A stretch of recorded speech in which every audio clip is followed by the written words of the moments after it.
बिस्मिल्लाहिर्रहमानिर्रहीम। शुरू अल्लाह के नाम से जो बड़ा मेहरबान निहायत रहम करने वाला है। तलबा अजीज़, इस समाजी साइंस के ऑनलाइन तदरीस में आप तमाम का इस्तकबाल है। उम्मीद है आप लोग खैर आफियत से होंगे। आपकी दरसी किताब का सबक नंबर 18, जिसका उन्वान है इजाफ़ी कीमत और सारिफ की बेदारी, भाव वधारो यानी ग्राहक जागृति। इसके 2 हिस्से मुकम्मल हो चुके हैं। आज इंशाअल्लाह हिस्सा सुवम यानी पार्ट 3 का मुताला हम शुरू करने जा रहे हैं।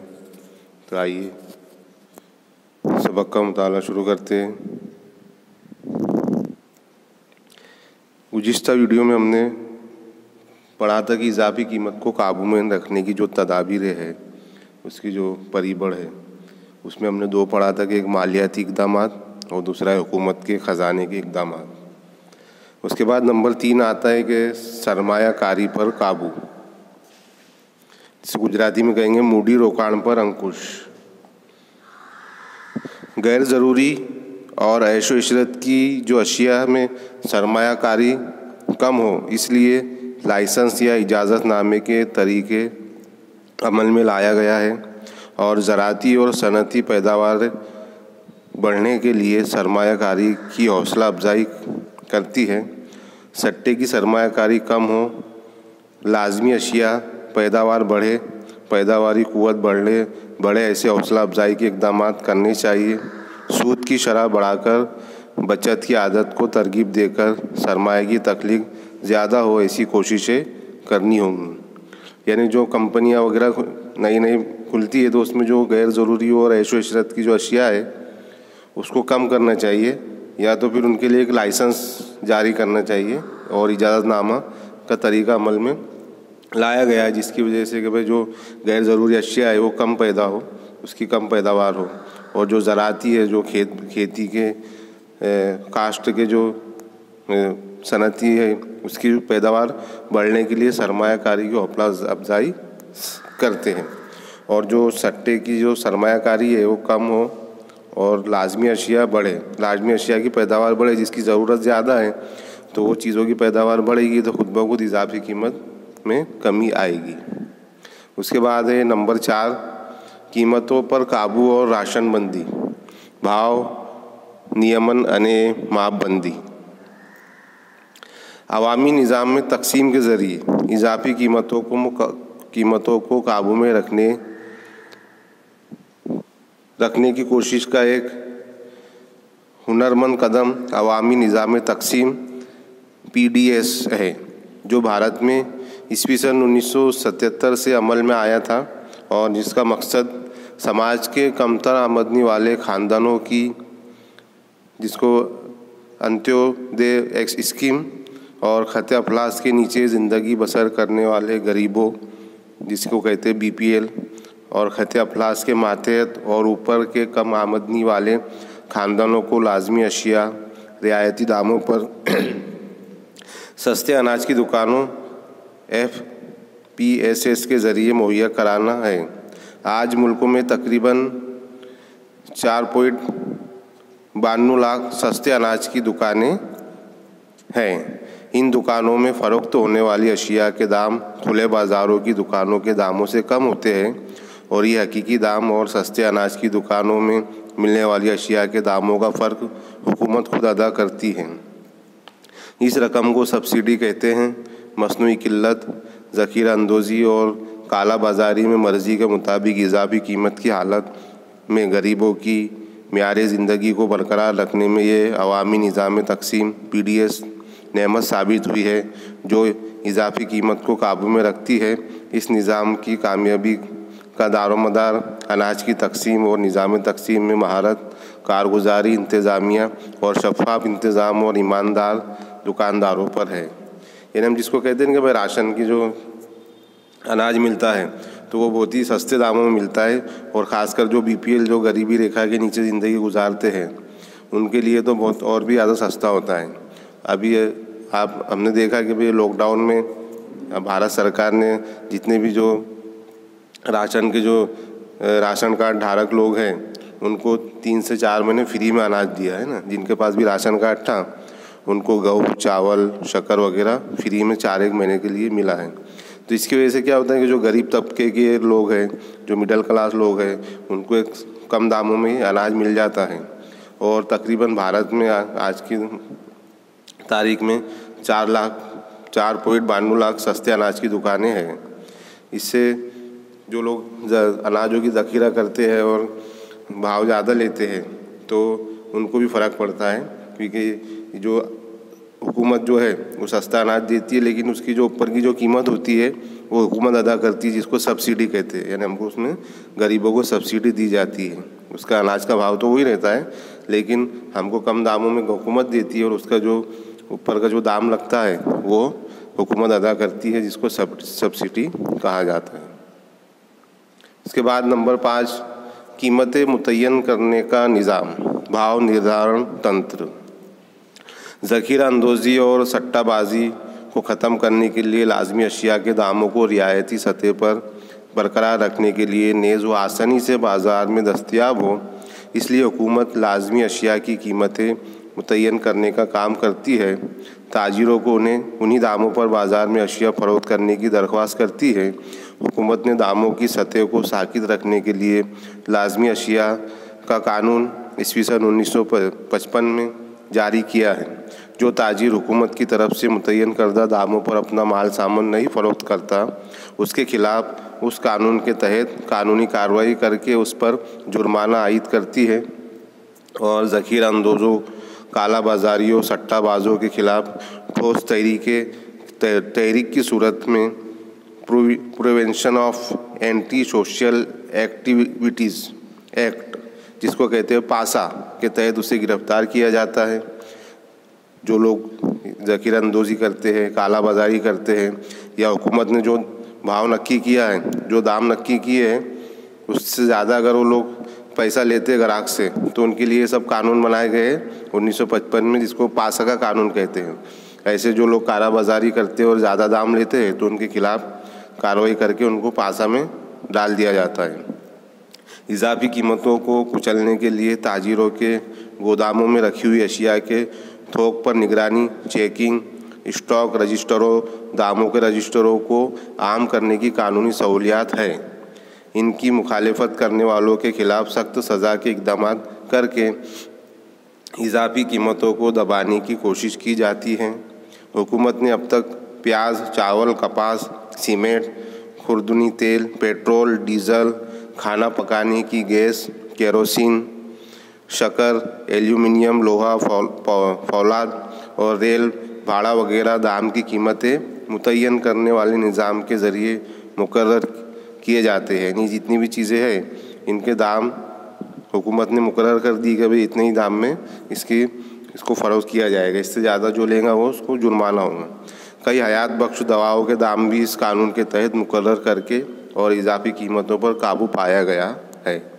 इस तरह कीमतों के इजाफे को रोकने की तदाबीर एक दूसरे अलग ही आज़ाद नहीं है, बल्कि एक दूसरे पर ही मुनहसर है। लिहाजा अलग अलग व तन्हा इक़दाम करने के बजाय बड़े पैमाने पर इक़दाम किए जाए तो मफरूज़ा नताइज अखज़ होंगे, अच्छे नताइज सामने आएंगे। उसके बाद है सारिफ की बेदारी, जागो ग्राहक जागो, है ना, जागो ग्राहक जागो। तो आज हर इंसान किसी न किसी तरीके से सारिफ है, यानी कि ग्राहक है, कोई ना कोई चीज़ वो ख़रीदता है और ख़रीदी करने वाला ग्राहक होता है।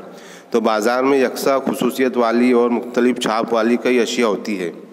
मुतफर्रिक अशिया और मुतबादलात वाली कई तरह से मुफीद अशिया के मुतालिक जाहिल और नासमझ ग्राहकों को मुकम्मल इल्म या मालूमात नहीं होती और आजिर और सारिफ के दरमियान कई दलाल होते हैं, इसलिए सार्फिन का मुख्तलिफ तरीक़ों से इस्तेसाल हो रहा है। यानी ग्राहक की कम इल्मी या उसको मालूमात ना होने की वजह से वो जो चीज़ ख़रीदता है तो वो चीज़ में उसका इस्तेमाल किया जाता है ना, उसको धोखा दिया जाता है, उसको ठग लिया जाता है। और बीच में कोई चीज़ ख़रीदने के लिए अगर दलाल हो तो दलाल अलग अपना कमीशन लगाते हैं, जिस तरह से ग्राहक को जो है वो ठग लिया जाता है। तो यहाँ पर जागो ग्राहक जागो एक कानून बना है, सारिफ बेदारी का पैगाम, है ना, जिसको जागो ग्राहक जागो कहते हैं। जो ग्राहक जो शेयर या माल या खिदमत ज़र या औज़ में ख़रीदता है वो मखसूस अवसाफ सही वज़न और रियायती दामों पर हो, ऐसे इंतज़ाम को तहफ़्फ़ुज़ सारिफ़ कहते हैं। तहफ़्फ़ुज़ सारिफ़ बेदारी सारिफ़ की तहरीक है। सारिफ़ को बेदार करने के लिए अमेरिका में राल्फ फर्नांडो ड्रे ने सारिफ़ नज़रिया शुरू किया था, इसलिए इसे तहरीक सारिफ़ का बानी कहते हैं। अमेरिका का जो शख्स था जिसका नाम है राल्फ फर्नांडो ड्रे, उसने तहरीक को शुरू किया था, इसलिए इस तहरीक का बानी उसे कहते हैं। अमेरिका के शख्स को जिसने ग्राहक को बेदार किया और कहा कि भाई जो चीज़ हम खरीदते हैं तो उसको मुकम्मल देखभाल करके ख़रीदनी चाहिए, जिसको कहते हैं जागो ग्राहक जागो। उसके बाद है सारिफ़ का मुख्तलिफ़ तरीक़ों से इस्तेसाल, यानी ग्राहक का अलग अलग रीतों से शोषण, गुजराती में जिसको हम कहेंगे शोषण करना, इस्तेमाल करना ग्राहक का। तो जो आजिरान है, जो कंपनी के मालिक है और जो ताजिरान है, जो चीज़ें फ़रोख्त करते हैं, वो सारिफ़ीन का मुख्तलिफ़ तरीक़ों से इस्तेसाल करते हैं जो हस्बे ज़ेल है। जो ग्राहकों का मुख्तलिफ़ तरीक़ों से इस्तेमाल करते हैं, उनको धोखा देते हैं, जिसमें है सारिफ़ को पैकिंग पर दर्ज शुदा वज़न से कम वज़न का माल देकर, यानी ग्राहक जो चीज़ ख़रीदता है उस पर जो वज़न है और अंदर कुछ वज़न और होता है, पर जो पैकेट होता है उसका वज़न, उस पर छपाई होंगी 1.5 किलो की, तो और उसको अंदर माल होगा 1 किलो का। इस तरह से भी उनका इस्तेमाल होता है। फिर हल्का या नुकसानदा या जाली नकली शे माल मुहैया करके, जिस तरह हम आए दिन खबरें पढ़ते हैं कि जो ब्रांडेड कंपनी की चीज़ें हैं वो नकली लेबल लगा के लोग बेच देते हैं, जैसे रिबॉक है ना, नाइकी है, ये सब ब्रांडेड चीज़ है। लेकिन कई बार ये सस्ते दामों में कई चीज़ जगह मिल जाती है, जबकि वो डुप्लीकेट होती है, जाली नकली चीज़ें होती है, लेकिन लेबल उसका ओरिजिनल होता है। तो कई बार हुकूमत के जो अफराद है वो छापा मार के ऐसी जगहों से माल बरामद करते हैं, नकली माल। तो इस तरह के नकली माल भी बेचकर ग्राहक को लूटा जाता है। उसके बाद है शायशुदा कीमत से ज़्यादा कीमत वसूल करके, यानी जो कीमत है उससे ज़्यादा कीमत उससे ली जाती है। फिर ग्राहक की सेहत को खतरा या नुकसान पहुँचे ऐसी मिलावट वाली अशिया मुहैया करके, फ़रोख्त के बाद की खिदमत गैर इत्मीनान बख्श मुहैया करके, यानी जब वो कोई चीज़ बेचते तो बहुत अच्छे से बेचते कि भाई आप ले जाइए, इसमें बहुत बड़ा फ़ायदा ऐसा है, अगर इसको कुछ भी हुआ तो हम आपसे वापस ले लेंगे, लेकिन बाद में हम जाओ तो वो वापस लेने से इनकार करते। तो इस तरह भी ग्राहक को लूटा जाता है। मुकर्ररा शराइत या पैमाने के मुताबिक तामीरी काम, अशिया या खिदमत मुहैया ना करके बिजली, बैंक, बीमा, टेलीफोन या तिब्बी खिदमत में खासी लापरवाही बताकर, जिस तरह से भाई हमारे यहाँ बिजली के बिल आते तो कई बार जो यूनिट का जो लिखने के लिए जो बंदा आता है कंपनी की तरफ से, कभी कभी उसकी लापरवाही की वजह से वो ज़्यादा यूनिट भी लिख लेता है, तो हमारा बिजली का बिल ज़्यादा आ जाता है ना। और कई लोगों को पता भी नहीं चलता, उनको समझ नहीं पड़ती कि भाई हमारे यूनिट कितने हुए इस महीने में। तो इस तरह से हमें बेदार होना चाहिए, हमें देखते रहना चाहिए कि भाई मीटर में कितने यूनिट बता रहा है और हमारे लाइट बिल पे कितने यूनिट का बिल आया है। तो इस तरह से उनकी लापरवाही की वजह से भी और कई दवाखानों में भी डॉक्टरों की और नर्सों की लापरवाही की वजह से हमें नुकसान उठाना पड़ता है, तो हमें बेदार रहना चाहिए उसके लिए। उसके बाद है बेइज्जती करके दिलकश या फरेबी इश्तिहारात के ज़रिए, एडवर्टाइज और इश्तिहारात एकदम दिलकश होते हैं और ग्राहक उसमें उसके झांसे में आ जाता है। सारिफ को शय का सही इंतखाब करने में धोखा होने के सबब फ़रोख्त करने का गलत तरीका आजमा कर सारिफ को जिस्मानी या ज़हनी नुकसान पहुंचाने वाला जाली माल और सामान फ़रोख्त करके और मसनूई किल्लत पैदा करके कुछ ही मालूमात मुहैया करके सारिफ का इस्तेसाल किया जाता है, ग्राहक का शोषण किया जाता है, उसको धोखा दिया जाता है। उसके बाद है सारिफ के इस्तेसाल के असबाब। ग्राहक को शोषण थवाना कारण, किन किन बिना पे ग्राहक को धोखा मिलता है, क्या क्या उसकी वजूहत है, उसके कारण क्या है। तो यहाँ पर उसके कुल 4 वजूहत है, असबाब है। पहला है सारिफ खुद जिम्मेदार, दूसरा है महदूद मालूमात, तीसरा है महदूद रसद और चौथा है महदूद मुकाबला। इसमें पहला है कि सारिफ खुद जिम्मेदार है, यानी ग्राहक खुद जिम्मेदार है, क्योंकि जहालत, बेदारी का फुकदान यानी बेदारी की कमी, नाख्वानदगी, गरीबी और मुत्तहद होकर मुखालिफत न करने का फुकदान, होने वाले नुकसानात या इस्तेसाल के ख़िलाफ़ कानूनी तरीके से लड़ने की तैयारी और फितरत का फुकदान, इसके मुतालिक मुनासिब इल्म न होने से ताजिरान, आजिरान, मुंतज़िम के ज़रिए सारिफिन का मुख्तलिफ़ तरीक़ों से इस्तेसाल किया जा रहा है।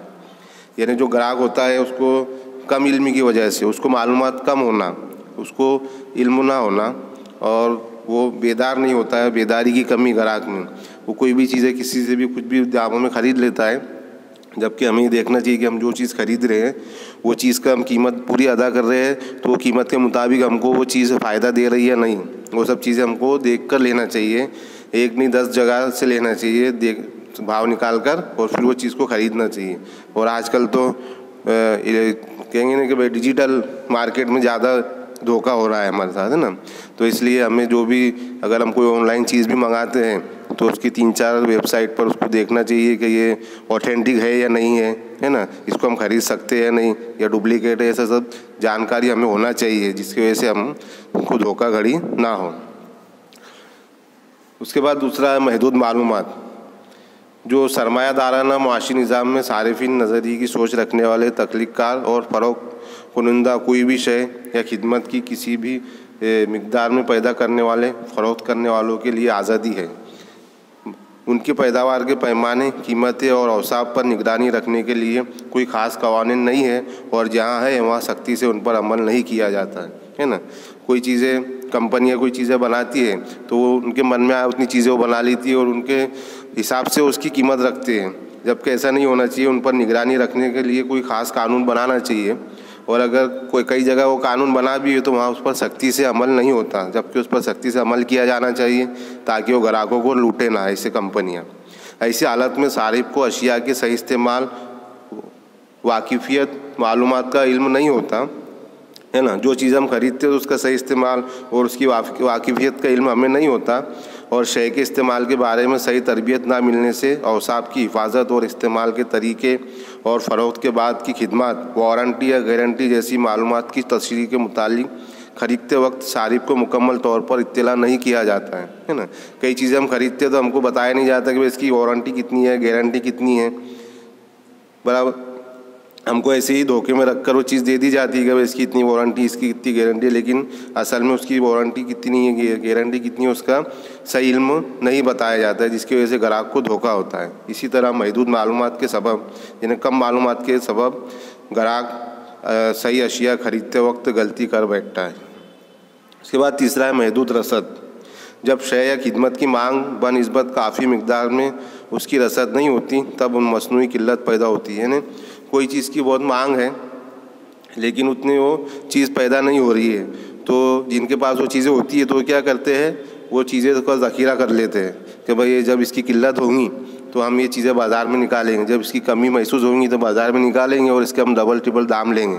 जिस तरह से हमने देखा कि लॉकडाउन में कितनी चीज़ों का भाव बढ़ गया था, जबकि उसकी सही कीमत वही थी लेकिन बेचने वालों ने उसका ज़ख़ीरा कर लिया था और ज़ख़ीरा करके जब वो चीज़ें ज़रूरतमंद लेने जा रहा है तो उसको 10% से 20% उसका भाव उसको ज़्यादा देना पड़ रहा था, है ना। तो इस तरह से एक मसनूई किल्लत पैदा होती है। इस तरह ताजीर आजिरान के ज़रिए ज़ख़ीरा अंदोज़ी, सट्टाबाजी के ज़रिए या कुदरती आफत जैसे अवामिल से किल्लत पैदा होती है ना। बारिश आ गया, ज़लज़ला आ गया या कहीं पूर आ गया, रेल आ गई, तो उस वक्त भी जो लोग ज़ख़ीरा कर लेते माल का और जब वो बेचने, उस वक्त बेचने निकालते हो जब किल्लत हो जाती है और उसका दाम डबल ट्रिपल यहाँ तक के 10-10 गुना उसका दाम ज़्यादा वो लोग वसूल करते हैं। सारिफ से उस सूरत में ज़्यादा कीमतें लेकर गलत फ़ायदा उठाया जाता है। इस तरह बाज़ार में शय की नामुकम्मल रसद भी सारिफ के इस्तेसाल का सबब है। यानी कोई चीज़ें का जो ज़ख़ीरा है वो बाज़ार में कम होने से और जो लोग ज़ख़ीरा ज़्यादा कर लेते हैं उसको ऐसे वो ग्राहक का इस्तेमाल करते हैं, उनका गलत फ़ायदा उठाते ज़्यादा कीमत लेकर। उसके बाद चौथा है महदूद मुकाबला। जब कोई एक ही आजिर या आजिरान का गिरोह किसी शय या खिदमत की पैदावार और तकसीम में अपना ही इख्तियार रखता हो तब आजिरान ऐसे महदूद या इजारादारी बाज़ार में दिगर मुतबादलात की कमी से सारिफ का मुख्तलिफ़ तरीक़ों से इस्तेसाल करते हैं, ऐबदार खिदमत और हल्का सामान फ़रोख्त करते हैं। यानी कोई ऐसी कंपनी है कि जो वो कोई चीज़ है कि वो कंपनी वो एक ही चीज़ वही कंपनी छापती है, दूसरी कंपनी वो चीज़ें नहीं बनाती, वो अशिया नहीं बनाती हैं। तो ऐसी कंपनियां भी क्या करती है कि वो उनको पता है कि ये चीज़ हमारे यहीं मिलेंगी, हमारी कंपनी मिलेंगी, तो वो अपनी मर्ज़ी के मुताबिक उसकी कीमत रखते हैं और उससे 10 गुना कीमत, जो असल कीमत से डबल टिबल कीमत उसकी लेते हैं और इस तरह ग्राहक का शोषण करते हैं, उसको धोखा देते हैं और हल्का माल और सामान देकर उसकी कीमत ज़्यादा लेते हैं। तो ये कुछ ग्राहक के शोषण के असबाब सबब थे जो हमें यह अच्छे से याद रखना चाहिए कि भाई हमें कोई भी चीज़ खरीदते वक्त उसकी असल कीमत क्या है, उसका वज़न कितना है, जितना वज़न ऊपर लिखा है अंदर उतनी ही वज़न की चीज़ें है या नहीं है ना। फिर इलेक्ट्रॉनिक चीज़ों को ख़रीदते वक्त देखना चाहिए कि इसकी गारंटी है, वारंटी है, कितने महीने की है, कितने साल की है ना। फिर ये चीज़ ब्रांडेड है या नहीं हम जो कंपनी की चीज़ खरीद रहे हैं ये ऑथेंटिक है या नहीं है, या कोई चालू चाइना की कंपनी है और कीमत ज़्यादा, कीमत असल कीमत की जो ओरिजिनल कंपनी की कीमत लेते हैं और चाइना वाली चीज़ हमको दे देते हैं। तो ऑनलाइन इस तरह से अभी जो ऑनलाइन मार्केटिंग हो रहा है तो इसमें बहुत ही हमें सावधानी से ख़रीदी करनी चाहिए। हर चीज़ों को देखकर उसकी कीमत, उसकी कंपनी, उसका ब्रांड, ये सब चीज़ें हमको देखकर ही ख़रीदना चाहिए ताकि हमारे से धोखाधड़ी ना हो। तो अजीज़ तलबा और तालिबात, ये हिस्सा सुबह यहाँ मुकम्मल होता है। इंशाअल्लाह अगली वीडियो में हिस्सा 4 के साथ हाजिर होंगे। अल्लाह हाफिज़।